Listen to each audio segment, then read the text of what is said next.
Pai, do Filho e do Espírito Santo. Amém. Ave Maria, cheia de graça, o Senhor é convosco. Bendita sois vós entre as mulheres, e bendito é o fruto do vosso ventre, Jesus. Santa Maria, Mãe de Deus, rogai por nós, pecadores, agora e na hora de nossa morte. Amém. Imaculado coração de Maria, sede nosso refúgio e o caminho conduz até Deus. Glorioso São José, rogai por nós. São Luís Maria Grion de Montfort, rogai por nós. Em nome do Pai, do Filho e do Espírito Santo. Amém. Então, nós vamos iniciar a nossa semana de conhecimento de Nossa Senhora. Então, aqui uma introdução sobre o Espírito que deve nos guiar nessa semana. O que faremos então? Nós iremos pedir ao Espírito Santo que nos dê luzes sobre Nossa Senhora, a fim de vermos como Nossa Senhora está no plano de Deus e qual lugar que ela deve ter em nossa vida espiritual. É muito importante entendermos isso, por isso que iremos nos dedicar a olharmos para Nossa Senhora e nós vamos também pedir para Nossa Senhora que nos ilumine e nos faça compreender o quanto ela quer viver unida a nós para formar em nós Jesus Cristo. Então, uma semana sobretudo de oração, pedindo para Deus essa graça de melhor conhecer Nossa Senhora. Obviamente, tem o nosso esforço pessoal de estudo, de reflexão, de recolhimento para refletirmos mais sobre Nossa Senhora. Como diz Santo Agostinho, de Maria nunquam satis, ou seja, nunca se falará o suficiente de Nossa Senhora. Então, a gente sempre vai ter algo a mais para conhecer sobre Nossa Senhora. Mas, primeira coisa, antes mesmo do nosso esforço, oração. É muito importante compreendermos que é sobretudo uma graça conhecermos Nossa Senhora e nos aprofundarmos nesse conhecimento, ou ao menos termos um conhecimento que seja útil para nossa alma.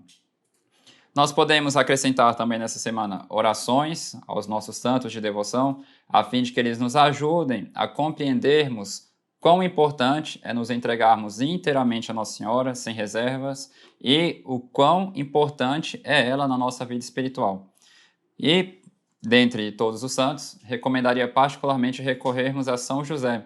Santa Teresa d'Ávila falava muito da importância de São José, da força dele, ao menos para alcançar graças de Deus para nós. E se São José tem uma força singular para nos alcançar graças de Deus, peçamos a ele particularmente essa graça de conhecermos mais perfeitamente Nossa Senhora.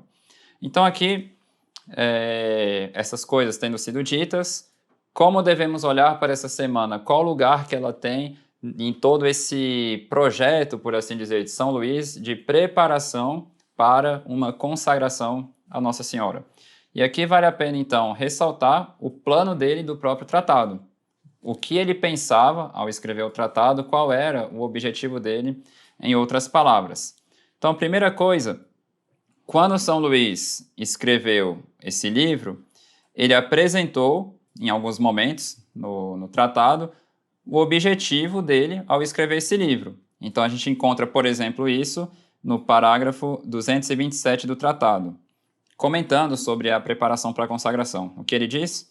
Aqueles e aquelas que quiserem seguir essa devoção particular, depois de terem, como eu disse, na primeira parte dessa preparação ao reino de Jesus Cristo, empregado ao menos 12 dias para se esvaziarem do espírito do mundo contrário àquele de Jesus Cristo, empregarão 3 semanas para se encherem de Jesus Cristo pela Santíssima Virgem. Para quem não sabe, o Tratado da Verdadeira Devoção não tem esse título por causa do próprio São Luís. Foi um livro que ficou mais de 100 anos perdido, depois encontraram dentro de um baú, e quando encontraram ele não tinha as primeiras páginas nem as últimas. Mas, nesse trecho do tratado, São Luís dá a entender que o nome desse livro se chamava Preparação ao Reino de Jesus Cristo. 2 coisas que ele dá a entender nesse trecho. Primeiro, que era um livro que tinha 2 partes. Uma primeira que se perdeu completamente, ninguém nunca encontrou essa primeira parte. Essa primeira parte falava do modo de como se esvaziar do espírito do mundo. A gente perdeu essa parte, por mais que tenhamos elementos disso no seu livro O Amor da Sabedoria Eterna.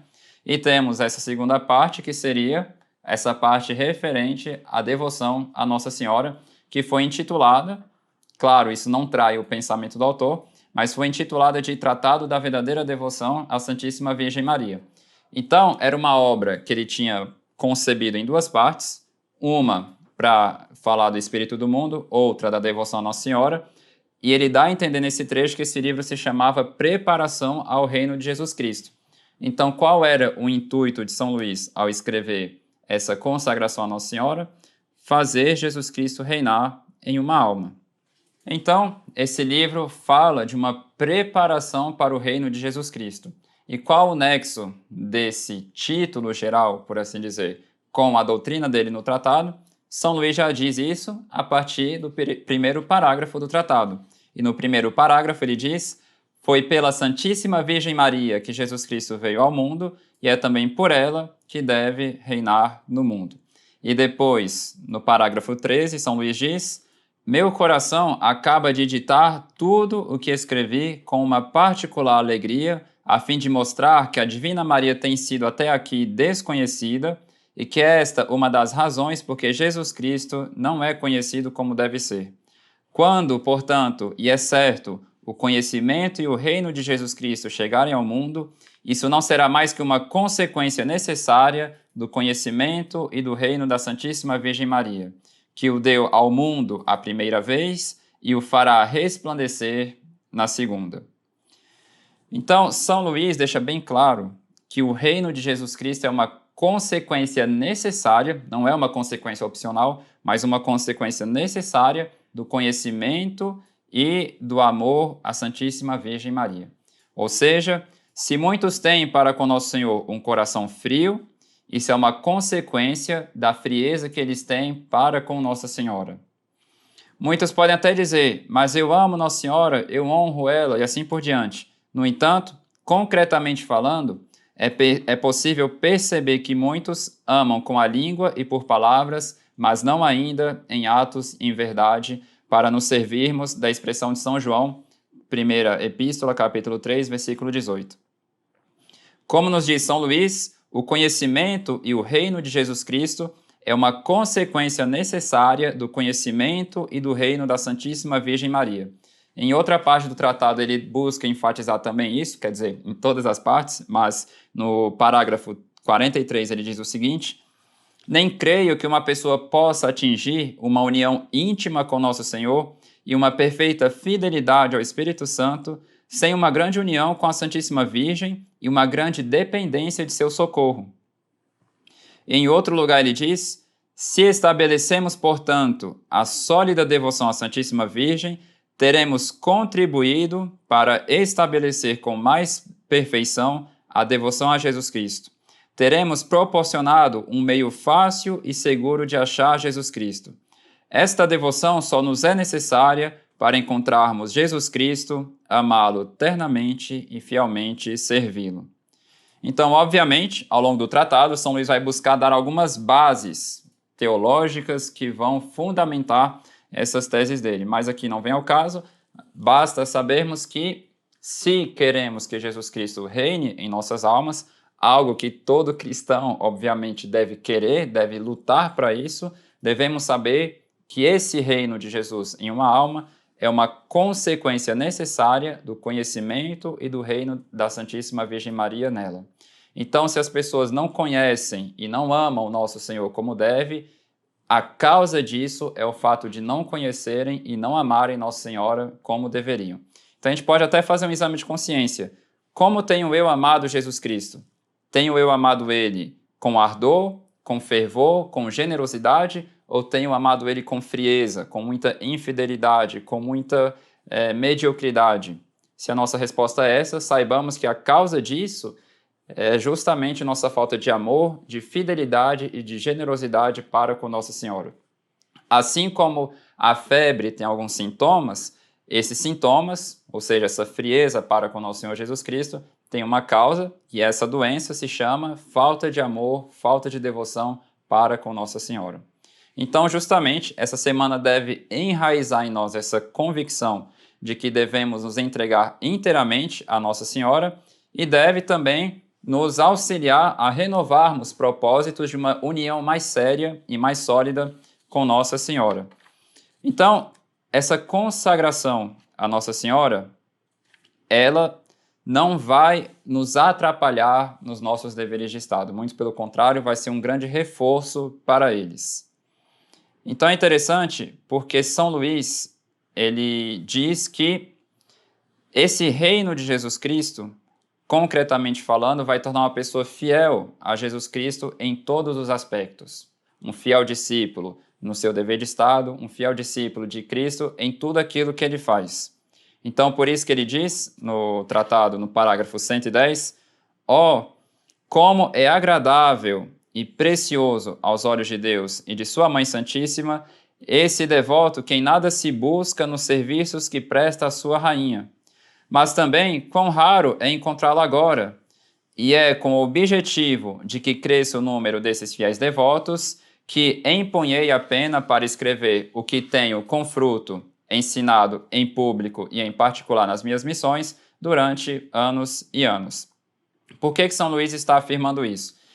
Como muitos sabem, ele era um missionário, mas na época de São Luís as missões não eram coisa de um final de semana. Eram obras que duravam um mês inteiro, e às vezes até mais, às vezes até anos. Mas São Luís, nas suas missões, o que ele fazia? Ele passava um mês nos lugares de missão. E o que ele fazia durante esses 30 dias que ele passava em um lugar? Ele fazia essa preparação à Nossa Senhora. Então ele passava 12 dias fazendo sermões sobre o desapego do espírito do mundo, depois do conhecimento de si, conhecimento de Nossa Senhora e, enfim, conhecimento de Nosso Senhor, e ele encerrava as suas missões com a consagração à Nossa Senhora. E ele percebeu que esse método dele estava tendo muito fruto em particular e em público. Teve uma pessoa que conheceu São Luís, que era um padre, chamava Padre de Bastière. Ele diz o seguinte: eu conheço um número grande de pecadores escandalosos a quem ele inspirou essa devoção, que se converteram perfeitamente e que possuem uma conduta muito exemplar. Então, se São Luís está propondo essa devoção à Nossa Senhora, é porque ele percebeu nas missões dele quão poderosa é essa devoção para fazer Jesus Cristo reinar em uma alma. Quão poderosa é ela para fazer fiéis discípulos de Nosso Senhor. Então, São Luís, em outros momentos, ele também fala que o intuito dele com essa devoção, ou seja, ao propagar a devoção à Nossa Senhora, é formar um verdadeiro discípulo de Nosso Senhor. A gente se lembra que um verdadeiro discípulo de Jesus não segue a mentalidade do mundo. Enquanto o mundo prega os prazeres, o discípulo de Nosso Senhor vai num caminho de sacrifício, da porta estreita. Enquanto o mundo prega riquezas, o discípulo de Nosso Senhor anda na pobreza, ao menos de coração, e assim por diante. Então, o verdadeiro discípulo de Nosso Senhor é um fruto de Nossa Senhora. Então, São Luís diz, no parágrafo 111, muitas coisas já disse sobre a Santíssima Virgem, mas ainda tenho, entretanto, a dizer, e infinitamente mais omitirei, seja por ignorância, seja por incapacidade, ou seja por falta de tempo, no desígnio que tenho de formar um verdadeiro devoto de Maria e um verdadeiro discípulo de Jesus Cristo. Ou seja, nessa preparação do reino de Jesus Cristo, qual era o intuito de São Luís? Formar um verdadeiro devoto de Maria, um verdadeiro discípulo de Jesus Cristo. Então, isso deve nos animar a abraçar e a difundir essa devoção. Uma das razões por que tão poucas almas de São Luís atingem a plenitude da idade de Jesus Cristo é que Maria, a mãe do Filho e a esposa do Espírito Santo, não está suficientemente formada nos corações. Quem quiser o fruto bem maduro e formado, deve ter a árvore que o produz. Quem quer possuir o fruto da vida, Jesus Cristo, deve ter a árvore da vida, que é Maria. Então, se queremos que Jesus Cristo reine em uma alma, se queremos pessoas ardentes de amor por Jesus Cristo, devemos inculcar nas pessoas a devoção à Nossa Senhora. Não uma devoção qualquer, mas uma verdadeira devoção. Então, um padre, por exemplo, que quer ver fiéis ardentes de amor por Jesus Cristo, ele deve difundir em suas ovelhas uma verdadeira devoção à Nossa Senhora. Um pai de família que quer ver Jesus Cristo reinar em sua família, ele deve fazer Nossa Senhora nela reinar e assim por diante. Então, alguns comentários. Para essa semana do conhecimento de Nossa Senhora, eu não vou seguir estritamente os temas que o Padre Daye propõe. Não que eu não irei me servir das reflexões dele, mas escolhi alguns temas, um pouco levando em consideração algumas devoções que se desenvolveram mais e assim por diante, sem deixar de lado as belas reflexões que ele deixa no seu livro. Então, estarei me baseando também nele, mas irei me afastar dessa temática nessa semana e gostaria, então, de encerrar essa introdução com algumas reflexões sobre a importância de, particularmente, prestarmos atenção nas práticas interiores dessa devoção.